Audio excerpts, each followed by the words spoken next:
quando somos pessoas que sempre buscam agradar os outros e permitimos que os outros façam coisas que a gente não quer Sim. fazer, né?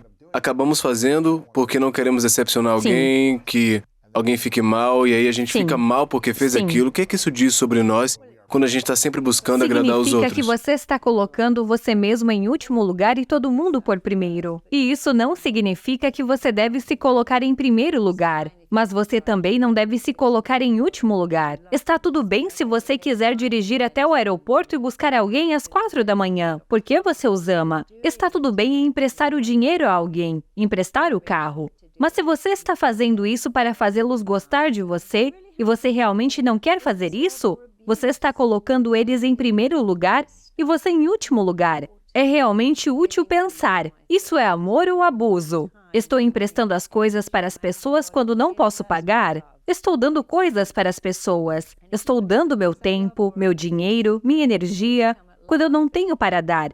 Então isso não é amor, é abuso. É. No livro tem um capítulo que você fala sobre como as pessoas trocam um vício negativo por um vício mais socialmente aceito e positivo. Elas, por Sim. exemplo, param de beber álcool, mas bebem 10 refrigerantes por dia ou algo assim.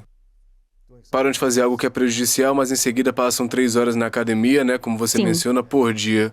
Trocam um vício negativo por um vício diferente que parece ser mais positivo, mas também é abusivo à sua própria maneira.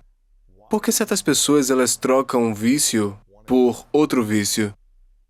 E como elas podem, na real, enfrentar o tempo, a energia e as conversas, os pensamentos de ansiedade ou estresse que estão enfrentando e pararem de ser viciadas de verdade? Bem, mais uma vez, você precisa voltar a É. essa sequência de pensamentos recorrentes. Qual é o pensamento que alimenta um vício? É sempre o mesmo. Eu não sou suficiente. A sensação de não ser suficiente estará por trás de todo vício. Porque se você não é suficiente, você precisa de mais. Eu preciso de mais comida, mais álcool, mais drogas, mais sexo. E muitos viciados tentam mudar o comportamento. Não vou ao bar, não vou à sorveteria. Vou evitar essa situação. Então eles estão tentando mudar o comportamento. Mas você tem que voltar e mudar o pensamento. E tem uma pessoa chamada Ryan no livro.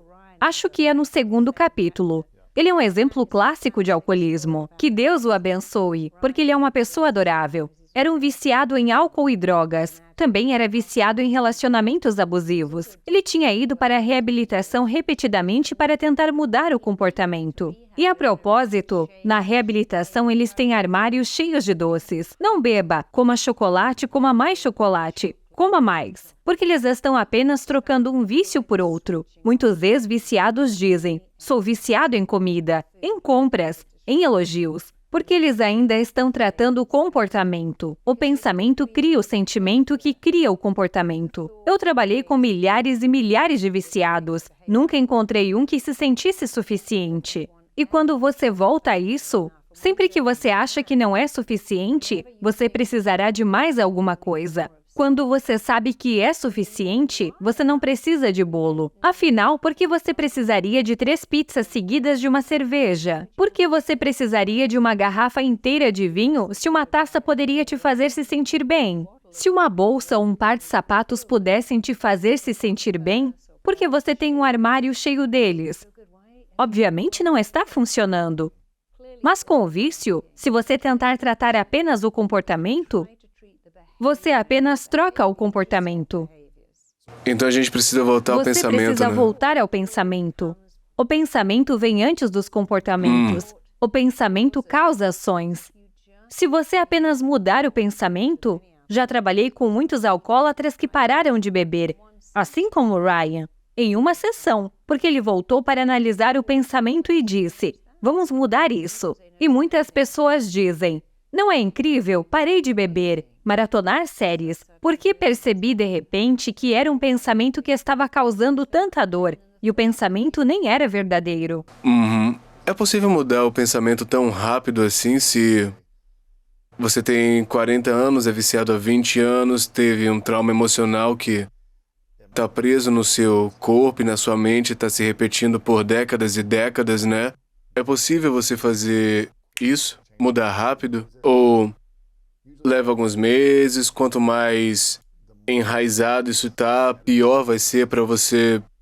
Isso depende. Você pode mudar um pensamento em 21 segundos, ou em 21 dias, ou 21 horas. E pode ser em 21 segundos. Depende de você. Algumas pessoas mudam de pensamento instantaneamente. Elas aprendem algo novo. É como se de repente você percebesse que o Papai Noel não é real e tudo muda. Não é um trabalho árduo quando você percebe que não existe fada do dente. Não há um monstro assustador. E talvez até percebamos que não existe inferno. Então pode ser instantâneo. Mas não importa se não for. Você pode mudar de 3 maneiras. Mudança imediata. Ou mudei meu pensamento. Eu achava que aquela pessoa me amava, e depois alguém me acordou e disse, isso não é amor, é abuso.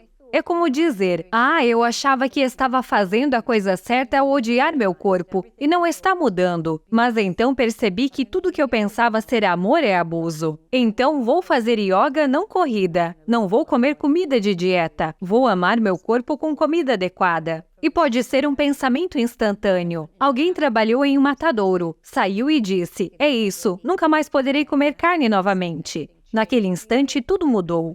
Qualquer coisa. Você está no banheiro e vomita tudo. Ou não. Nunca Nunca mais. mais.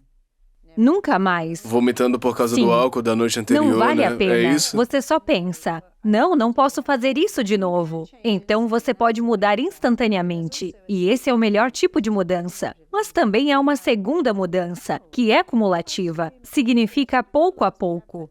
Qual foi a última vez que gritei com meus filhos? Estou percebendo que está melhorando. E então a terceira mudança é chamada de retroativa, quando você nem mesmo sabe que mudou e alguém diz, nossa, olhe para você. Ou seu parceiro diz, nossa, você está tão mais calmo. E eu digo, nossa, Luiz, você está ótimo. Então, mudança instantânea, mudança cumulativa, mudança retroativa. Mas não importa qual mudança você teve, porque você está mudando da mesma forma que algumas pessoas com 10 aulas de direção e passam no teste. É isso. Outras pessoas têm 100 aulas e finalmente passam no teste. Mas todas são iguais na estrada. Então, em quantas mudanças você está pensando? Bem, meu amigo fez aquela dieta e perdeu 20 quilos. E eu não. Acho que sou um fracasso. E a coisa mais triste é que não culpamos o programa. Nos culpamos. Acho que sou apenas um fracasso. Então, não compare sua mudança com a de outras pessoas. Pois Algumas pessoas mudam muito rapidamente e outras não. Super Outras rápido, pessoas né? não. Isso Não se culpe, é... não fique envergonhado também. Não se culpe, não se envergonhe. Isso é abuso, não é? E tudo que você está fazendo que é abusivo, transforme em algo mais amoroso. Eu cometi um erro. Esqueci algo. Fui duro com os meus filhos hoje. Perdi a cabeça. Acabei comendo 3 Kit Kats porque não saí para almoçar. Mas poderia me lembrar da próxima vez de levar algumas nozes na bolsa. Ou levar algo comigo. Eu gritei com meus filhos porque não havia comido e estava tão estressado. E percebi que poderia ter respirado fundo. Você só pode aprender cometendo um erro, mas não importa quanto tempo leve. Quanto tempo leva para escalar uma montanha? Eu não sei. Mas quando você chega ao topo, a vista é a mesma para todos. Quer você tenha subido correndo ou tenha ido em um rastejar muito lento. Todos têm a mesma vista. Você disse que tem alguns pontos ligados ao vício. O primeiro é eu não sou suficiente. Tem mais alguns que são a raiz do vício? Qualquer vício é classificado como algo que o leva de um comportamento ruim para um bom. As pessoas podem ser viciadas em exercícios, mas é qualquer coisa que o afaste de algo ruim para algo bom que você não consegue parar e que começa a te controlar. As pessoas pensam que os viciados são frios e maus. Mas os viciados são muitas vezes muito frágeis. Então, se olharmos para o Jimi Hendrix, Prince e Michael Jackson, pessoas que eram viciadas em analgésicos, muitas vezes são frágeis. Amy Winehouse, até Whitney, são criaturas muito sensíveis, frágeis, às quais o mundo é muito difícil. Se você é um viciado de alguma forma, você tem que perceber que os viciados são muito criativos. Se você disser a Anthony Hawks, "Ei, Anthony, você consegue interpretar um psicopata?" Ele consegue fazer isso e assustar a todo mundo. Se você disser a Amy, "Ei, Amy, você consegue escrever sobre dor?", ela conseguiria escrever Back to Black em 5 minutos. E se você é criativa e receptiva a sugestões, o que é o seu maior presente é a sua maior queda. Porque você pensa, "Eu não acho que isso foi muito bom. Acho que alguém escreveu algo muito melhor." Então, os viciados são muito sensíveis, muitas vezes altamente criativos. Eles acham o mundo real muito difícil e precisam de apoio, bondade. Isso não é fácil quando você tem um jovem de 18 anos que está roubando de você para comprar drogas, mas enviá-lo para a reabilitação onde eles são tratados como "você está tentando se matar", muitas vezes não ajuda. Eles muitas vezes estão tentando sobreviver e é difícil ser gentil, mas é a única coisa que funciona com os viciados. Voltar e dizer, "Olhe não para o que há de errado com você, mas o que aconteceu com você quando você decidiu que não importa, quando você decidiu que não vale a pena.